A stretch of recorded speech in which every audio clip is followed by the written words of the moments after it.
Welcome back to Huffington Post Live. I'm Nancy Red, and many people consider internet cam girls as a quick, easy, and safe way for women to make a buck and men to enjoy a more interactive form of pornography. But for many women and underage girls, the story isn't that simple. And joining me to discuss the murky money behind internet cam girls, we have in our Google Hangout Sam Biddle, who's the author of the piece that inspired this conversation at Gizmodo.com. We have Sinnamon Love, an adult film star and mother of 3. Jessica Minhas, a human rights and sex trafficking activist and motivational speaker. Erin, an attorney and human rights activist in Venice, California. And Anzia, who's the founder and editor-at-large for Women News Network. For some, first world women have a different experience as an internet cam girl as many third world women. Is that not correct? Yeah, absolutely. Like everything else in the world, women who were lucky enough to live in the developed nation, the U.S., Western Europe, it can actually be a pretty straightforward, easy way to make a lot of money with relatively low labor. If you're not so lucky and you're living maybe in Southeast Asia or Eastern Europe, there's a very high chance you're going to be taken advantage of in some way. I mean, we've got two different things going on. One is consensual ideas with sexual, activity. And then there is, exploitation of underage. Now, the exploitation of underage girls and women and boys is a whole different situation. And the problem that's happening is that so much of the sex industry itself can be taken advantage of by the guys that are trying to sell the young girls. And part of it has to do with how much is a young girl actually worth monetarily.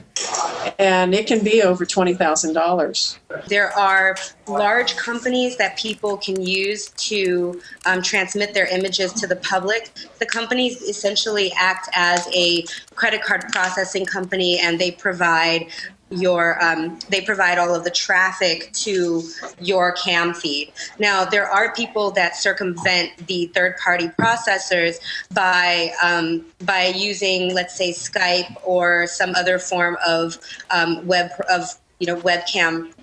transmission in order to, and using things like PayPal or something like that to be able to collect payment themselves and cut out the middleman. These networks will go to pretty far ends to conceal where their headquarters are located, who's in charge, who has any kind of legal responsibility.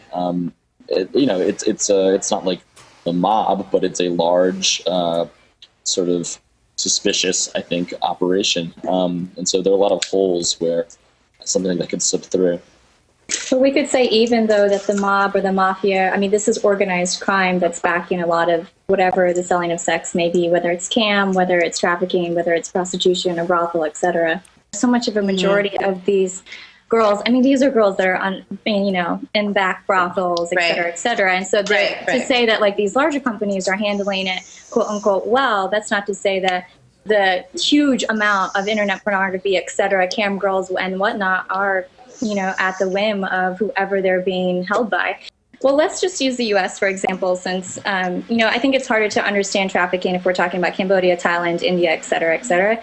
But in terms of the U.S., I mean, these are girls who, say, are 12 years old, who do not have a father at home, have been told by a pimp that they're beautiful, and now they're selling themselves for this pimp. But if they try and leave, then it is just like they've been trafficked. And, while they're not working at Burger King, they could essentially leave and go to McDonald's or, or go back to school, et cetera, But these are girls who are forced and coerced and used violence against, et cetera, We had Craigslist. Okay, Craigslist got into a lot of trouble, okay, and they were sanctioned, right? That was in 2010. Then Backpage. Any of you guys that know about what's been going on with Backpage? Backpage was like the 2011 story.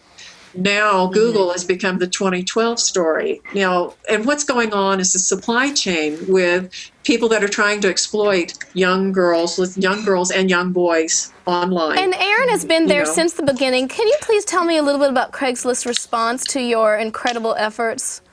Well, I wouldn't frame it that way, but so when I was writing my paper, I did in fact look a little bit about what Craigslist was being sued on at that time, and they used to, of course, have an erotic services section within their services page, and the Cook County Sheriff sued them and said, we've had to hire all these extra police officers now to go after all of these prostitution rings that are coming up through Craigslist.